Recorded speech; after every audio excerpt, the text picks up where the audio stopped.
Hey everybody, welcome to So Many Sequels, your book club for movies, your summer camp book club for movies. What? Your campfire Because for movies. I don't because know. we're going to camp again, kind of We are this going month, to yeah. Camp Crystal Lake Yes. for Friday the 13th, all month long. So Many Scares is here. It's So Many Scares versus Jason all month long. We're kicking things off with Friday the 13th, part 2, of course, because where else would you start but the second? When we've already done the first one in the past, so We go did the look first that one. up. SoManySequels.com. We started with Friday the 13th, part 2. Subscribe to the show if you haven't done that yet. Can't forget to tell you that. Subscribe at YouTube or Spotify or wherever it is you get podcasts. Let's 404 is what we're shooting for. 404 Yeah, I think we're 444. I think we're at 386 or so right now, so we're Somewhere really around there. getting close. Help us get there. Go subscribe on YouTube. Let's get right into Friday the 13th, part 2 here. They were warned and they are doomed. And on Friday the 13th, nothing will save them. Camp counselors are stalked and murdered by an unknown assailant while trying to reopen a summer camp that was the site of a child's drowning. And that's all that happened there, I guess. David, how did this movie do when it opened back in 1981? That's right. It opened. It's funny you think of these kind of Halloween type movies, but it opened almost exactly 1 year after Friday the 13th, Part One, May 1st of 1981. Couldn't even find a Friday the 13th to put that mess on? Come on now. Couldn't even find one. Couldn't even do their due diligence. But they rushed this into production very quickly after the success of the first one.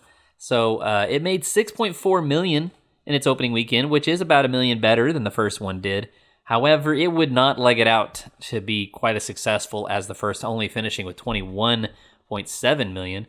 This one had a slightly bigger budget, had about $1.2 million behind it. But again, only legged it out to about 21.7. In the larger scheme of Friday the 13th movies, it's kind of right in the middle in terms of box office success. The most successful of the films is Freddy vs. Jason. Looking at the year of 1981, this would end up being the 35th movie of 1981 behind, let's see here. It was just behind Ghost Story and just ahead of The Final Conflict. Number one movie in 1981 was Raiders of the Lost Ark, followed by On Golden Pond, Superman 2, Arthur, and then Stripes. Pretty solid year, honestly, for movies, 1981. Yeah. In terms of movies we've reviewed from that year, we've done Raiders of the Lost Ark a long, long time ago. We did American Werewolf in London last year for Sony Scares. And then we've also talked about Superman 2 in the past. It was a big year for horror in 1981. You had Possession. You had The Evil Dead came out that year. You also had films like Scanners and The Howling, Dead and Buried. I mean, it's a pretty solid horror year. There's a lot more that I'm not going to go into, but overall, this was sort of a response to the Halloween movie and its success, and they really got launching with Friday the 13th. This would be one of 8 Friday the 13th movies made in a 9-year span. So they really got cranking on these. Wow. All right. Well, so to get into just talking about our expectations for the movie, I want to start with Garrett because this was kind of your idea to do. Mhm. You didn't necessarily pick this movie, but you presented the Friday the 13th idea. So explain and tell us is it because you love these movies? You have a history with them. What brought you here?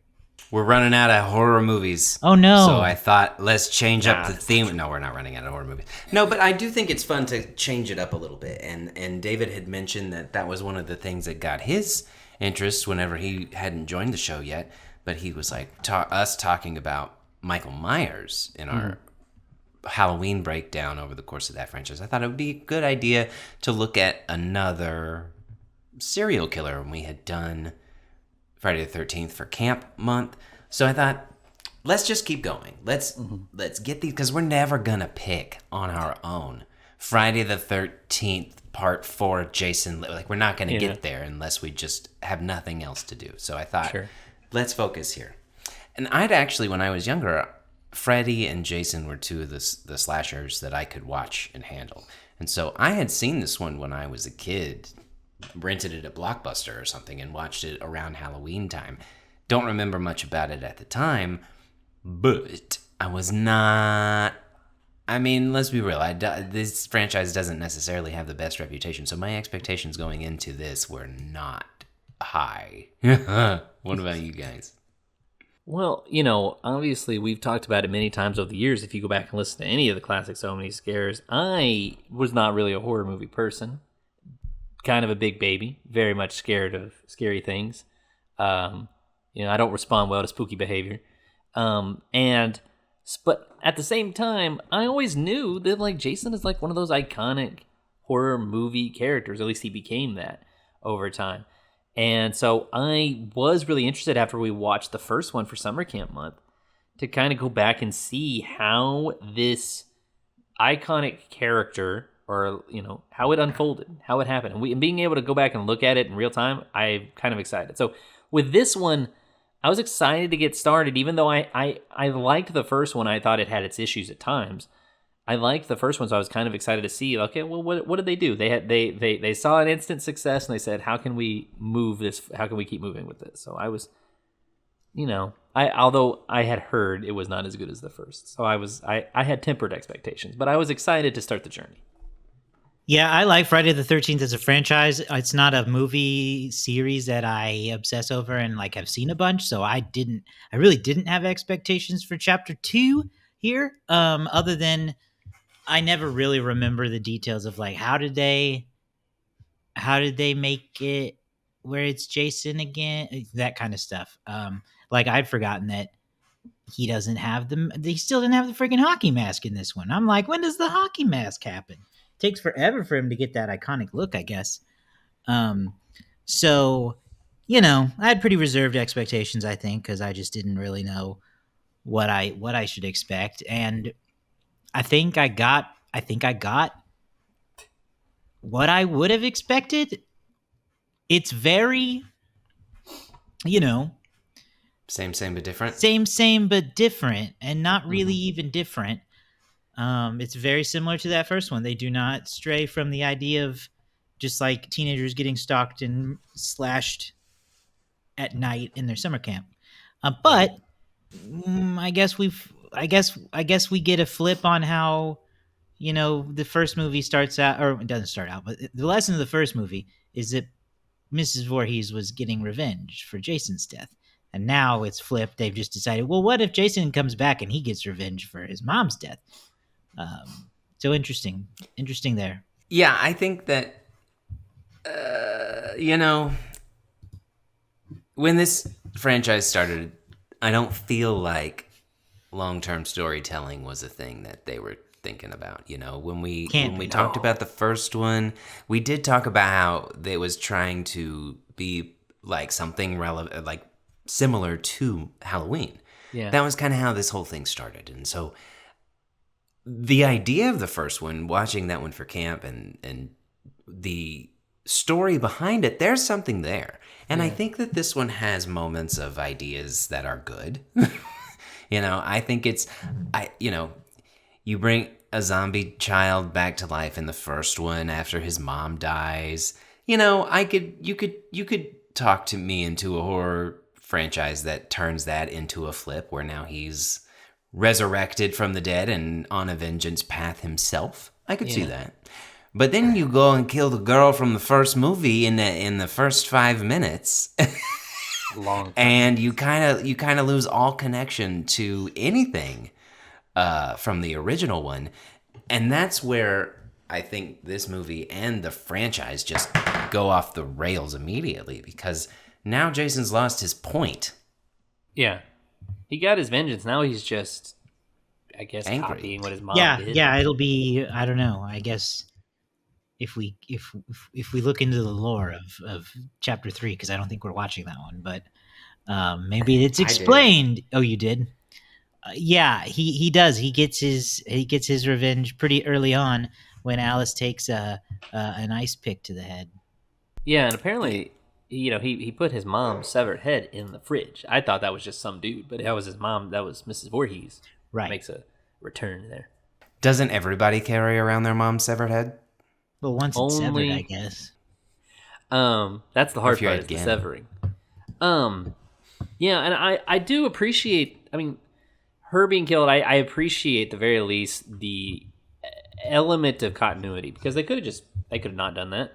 They could have moved on. They could have just started fresh with, hey, they say one girl got away, but no one ever saw her again, or something like that. The interesting aspect of it, Gary, the way you described it, is the way that I feel like Jason is presented is that he is some kind of like zombie. He's this undead, unkillable, murder machine. And yet here in this movie, as we get to know him, like, he's very much not a zombie. He's very beatable.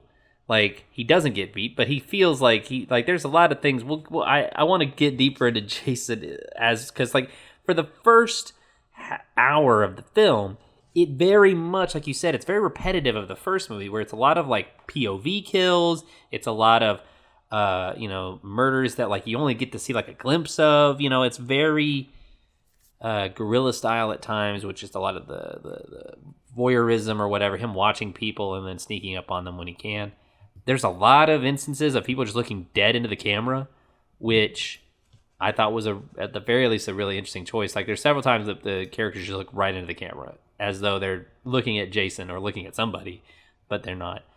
But yeah, this first kill really establishes like what happened in the first movie. They didn't just completely divorce itself of what happened in the first movie. They were like trying to make some kind of connective tissue, even though I do feel like ultimately it undermines the, I think, nugget of like what was a good idea, like this mother who's vengeful. You don't really get that a lot in horror movies, at least not in 1980.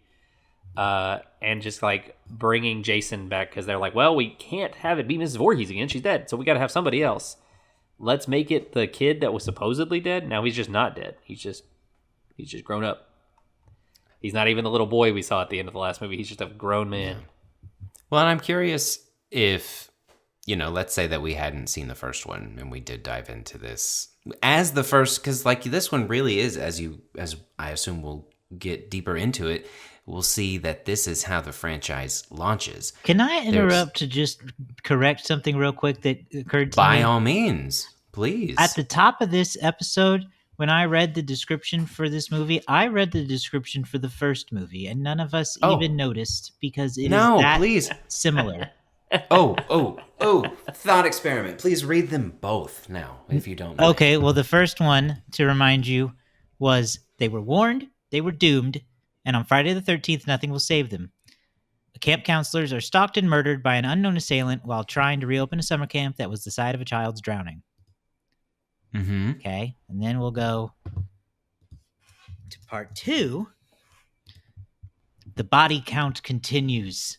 5 years after the horrible bloodbath at Camp Crystal Lake, new counselors roam the area, not sensing the ominous lurking presence that proves that the grisly legend is real. No different. Anyway, continue. Oh, well, a little different. It acknowledges that previous murders had happened, but that first one you read it fits. It still fits. Yeah, the second one very well.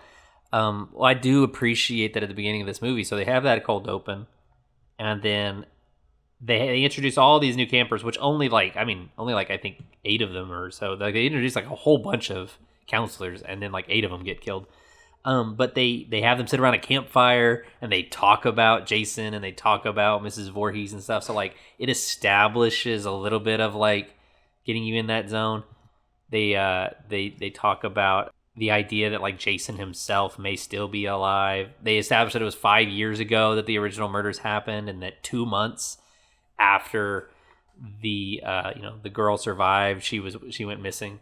I think that there are some good ideas here, but then once it gets to the actual action, it's just it feels like the same movie. It does, and it is just him lurking about, killing, and you have a few. I feel like there's fewer memorable kills in this one, as far because that's what I feel like this franchise gets its name on, is ways that it just finds to kill people. And this one, I feel like they recreated too much. Honestly, the scene that I remember the most comes when the campers are training and there's just a tight shot of that girl's bum and shorts, and then there's a guy with a slingshot, and you just see it, and that's, it's not even an it's like, this is not the Stupid. killer at all. So I'm just like, what is that? And then he just slingshots her in the butt, and she's just like, hey, and he's like, My favorite is slingshot. when he sidles out of the woods and like winks at her with his slingshot. Some kind of Bart Simpson's That's mother. what I thought. I was like, you are at least supposed to be like a teen, a somewhat grown teen. You're a camp counselor, and 17, 18, 19, I would hope. You're slingshotting Jeez. girls' butts, I and think- then girl, you Yeah, you liked it. much like the first one, the effort to in any way make any of these camp counselors like an interesting character that you kind of like want to see or want to see more of, or you don't want to see die or something, they fail again. Like most of them are just so empty as Forgettable. characters. Yeah, they're shallow teens who want to do drugs and have sex. I mean, that is about as deep as they get. Y'all got a favorite kill? Again, I can't even remember them right off the top of my head. o- Like, I gotta think about it. The only one, we're looking at these kills, I completely forgot about the old man who came to camp to warn them and then he gets killed. But Yeah, he was in the first one. the one that stood out to me as the most unique, I guess, or at least the most like visually interesting, is the man in the wheelchair, is Mark. Yeah. Oh in the my wheelchair. god. I laughed. Because the way they set it up, it's like somebody sneaking up on him, but they keep cutting to like his front. They front keep- butt, I and there's, said this- There's nobody there in the behind him, but like it keeps like the camera keeps closing in on his back of his head, and then switching to the front. There's nobody there, and then all of a sudden, out of nowhere, hatchet to the neck and face, and then Yes. he just like rolls back and rolls down several flights of stairs like something out of the Naked Gun. It's just. Yes. And then I love the like midway through they were like freeze frame because the audience is gonna figure out that's a dummy in the wheelchair if we let the scene keep going or something, you know. So that was the one that really that's kind of the main one that stood out to me. There's the one where the two people get impaled by a spear, but even that feels kind of, I don't know, it feels kind of disinteresting compared to what I think this franchise would become known for, or at least what a lot of slashers would become known for. And there's a lot of again, this is kind of just, think of like Evil Dead 1, Evil Dead 2. They're same but different for the most part. And I think that this franchise took a different direction, you know. The original people were like, the story's done. This is kind of a relaunch, and so a lot of them are redoing the kills. You look at the kill where somebody's in bed and they had a thing come through the chest or whatever, you know, that's similar to how Kevin Bacon died in that first one.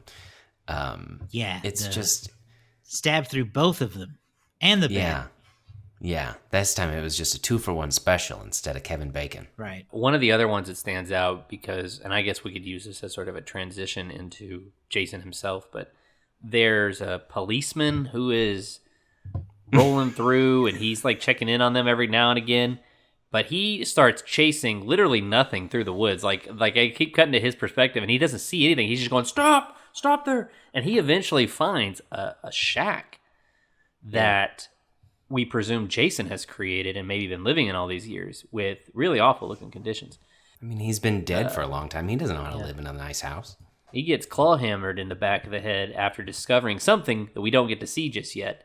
We later get to see the room of that cabin, and it's like a shrine to Mrs. Voorhees, and her severed head is on like a pedestal surrounded by candles. There's several other dead bodies in the room.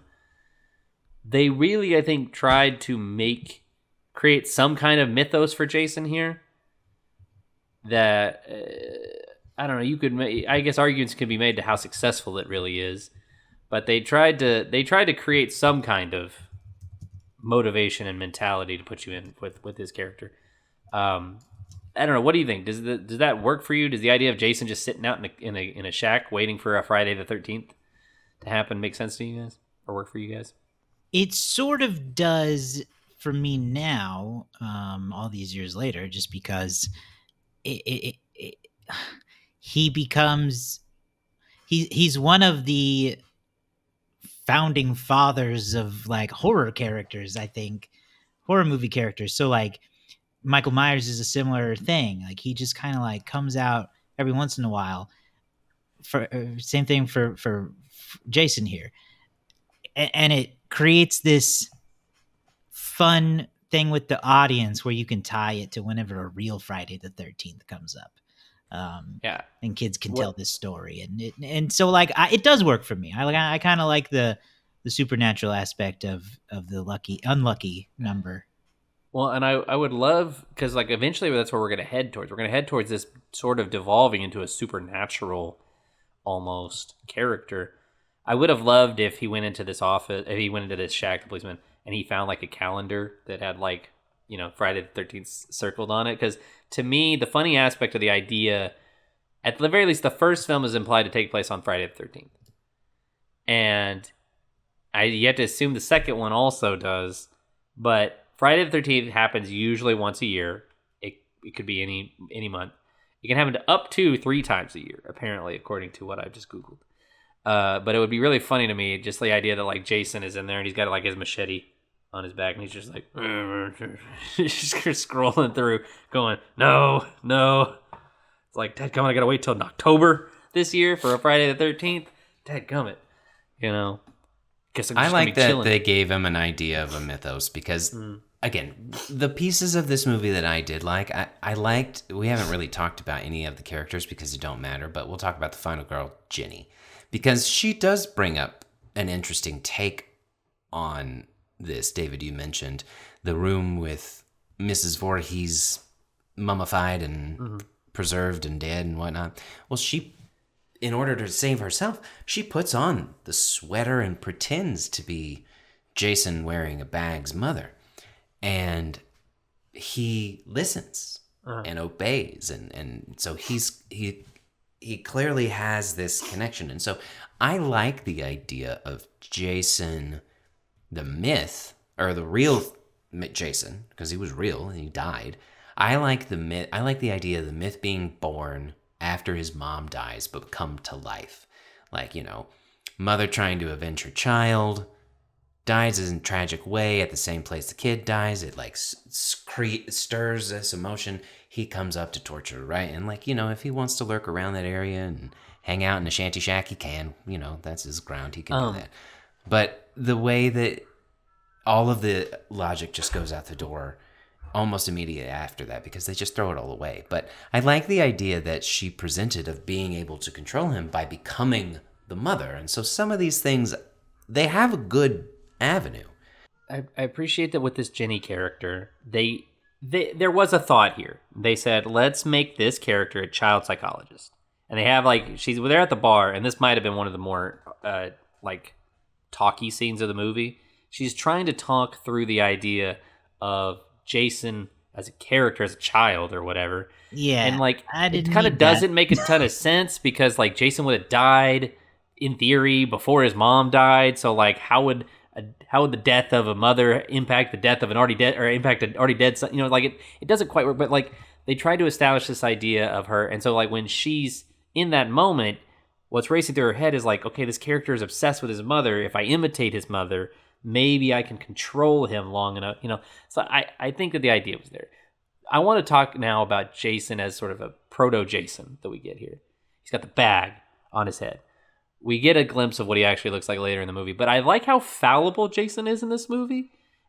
It reminded me a lot of the end of the first movie where Alice in that movie, after she discovered Ms. Voorhees would try to attack her, and she just push her over and then run. And I was like, why wasn't people doing this the whole movie? Ms. Voorhees is an old lady, just push her down and get running. She was avoiding Jason left and right. There was the point that made me laugh, or there's 2 points that made me laugh. Is she's just hiding under the bed, and Jason, not very well, mind you, she's hiding under the bed, and Jason tricks her into thinking he's left. She emerges from the bed, looks up, and Jason is above her, standing in a chair. He raises the pitchfork, and the chair gives out from under his own weight, and he just falls like a dork. And I was like, that's something. Bad and then, luck, man. Later, she kicks Jason in the groin, and he just falls over in normal guy pain. And I was like, wow, that's Jason looking that pain real never normal. goes away. Jason's one of the weaker appearing of the big villains, I think, especially early on. And maybe this will be illuminated to me as we watch more of these movies, but she gets this chainsaw out. Should have chainsawed that man. Jason cowers in fear, which is something that is not really an image that I've seen very much in terms of Jason as a character. Jason's usually very always moving forward. He's like a shark, or whatever. And he he recoils, and she hits him a little bit with him. But man, she should have gone to town on him with that chainsaw. That was a wasted opportunity. 100% So agree. She dropped it and ran away. It was very interesting to see Jason as a very fallible person, capable of screwing up, getting knocked down, kind of getting outwitted a couple times. He's the Chumbawamba of serial killers. As opposed to what he becomes, which is this relentless, always forward killing zombie. All right. Yeah, I think that's. I mean, listen, the movie is just. Yeah, the movie, it didn't do well because, listen, the first one did so well based on its budget and how many people saw it. This one, you said it didn't have the legs, and that's because the people went and saw it and went, man, I already saw that. Yeah. I'm not going to go see. Yeah. I mean, the ending is a real cop out of an ending. Essentially, he bursts through a window in slow motion. We see his ugly Goonies face, head. I said yes. He looks like, yeah. And then it flash forwards to waking up, in the ambulance, and everybody's gone. Yeah, including Jason. You don't know.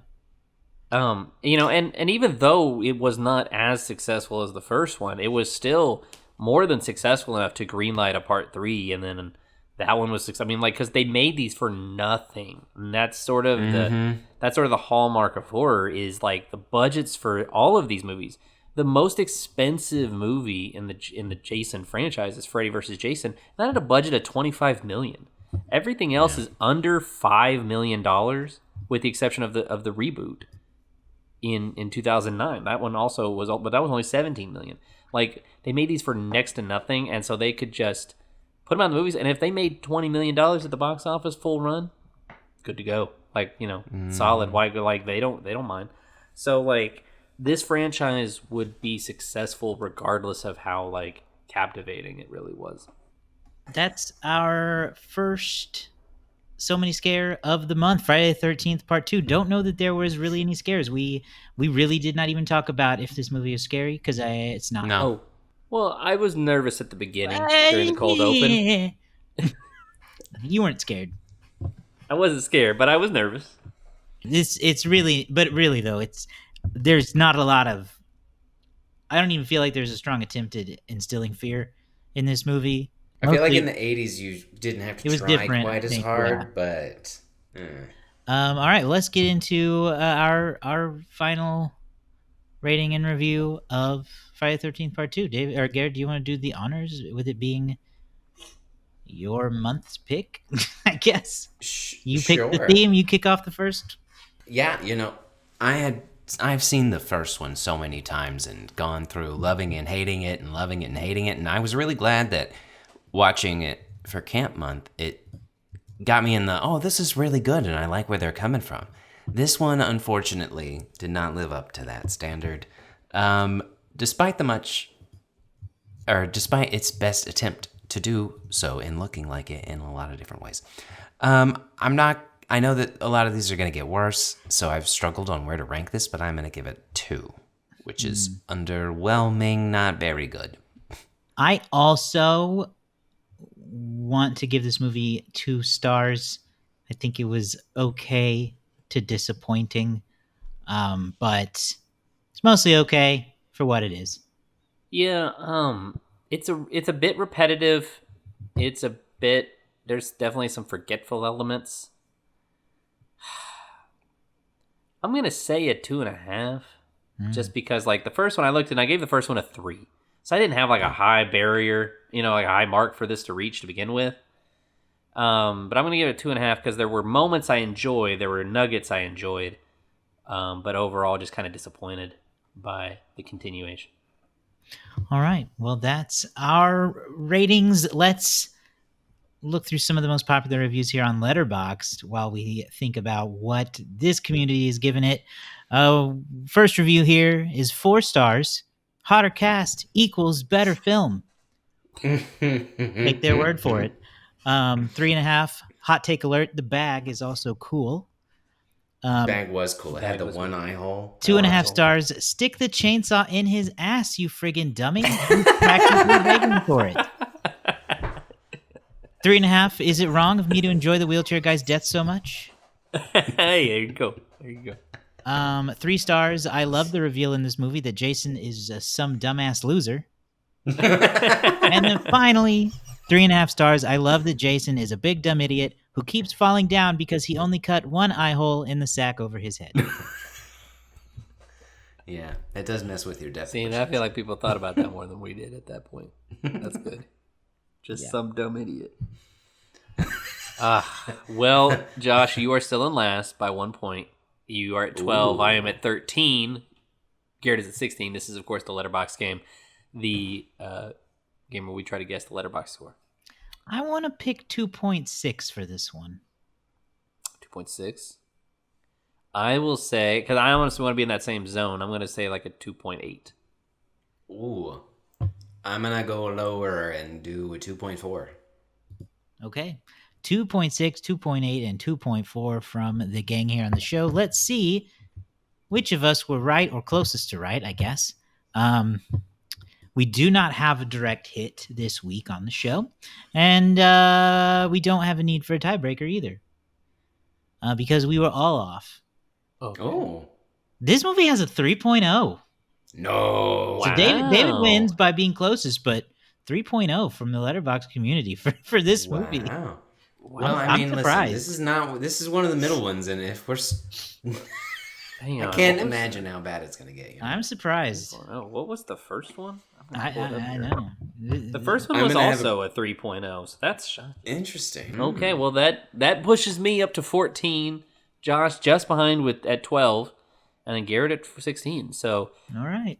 yeah, the race continues. It's we are all neck and neck here. It's kind of funny when you look at our letterbox score because there was that long drought where Garrett didn't give a single point, and yet he's back on top with a bunch of direct hits. Back on top, just like Jason, I guess. Yes. After he gets up from falling out of his Well, chair. once he lives, which we will be reviewing next week. Yes, Jason Lives. What is that? 4, 5, 6, 12? Which number is that? Let me look. Ugh, 2, I don't 3, know. 4, 5, 6. It's the sixth one. Allegedly it is the worst one. So I can't wait. here was the thinking. We picked part 2 because we did the part 1, or maybe this is the best one because we're also doing Jason X, which is one of the worst ones. Yeah. So this is perhaps we wanted to pick the one that is generally considered to be the worst because we were like we need to see the peak and the valley because generally I think most people think either the first one is the best and maybe Freddy versus a lot of people like Freddy versus Jason even though it's not a very good movie. It's a very popular movie. Jason Lives was the one that is ranked highest by average rating, but I don't know what that rating is because I just ranked the list. But supposedly, this is the best one. Came out in 1986. Go check it out on streaming if you can find it somewhere or rent it. Either way, find it, watch it with us. We'll talk about it next week here on the show. You can subscribe at YouTube or on Spotify or wherever you get podcasts. Go to somanysequels.com, find some links there. Look at our past episodes, find links to our social. Leave us a comment or DM on Instagram, or drop us a comment or review on Apple Podcasts or on Spotify. Get in those comments. Get in the comments. You know, there's all this crap out there you could be watching, but we're not crap. So comment on our crap. Yeah, we're just talking about other people's We're crap. just talking about movies, which is like Look, one of the least problematic things. So You have a direct line to us. the only thing we're going to radicalize you into is watching movies. Likely you're going to go into my spam folder, though, and I'm not going to see it, though. Yeah, but we'll keep an eye out. We'll try to remember to look. So go do that. SoManySequels.com. We'll see you guys next week with more So Many Scares. Boo-hoo-ha.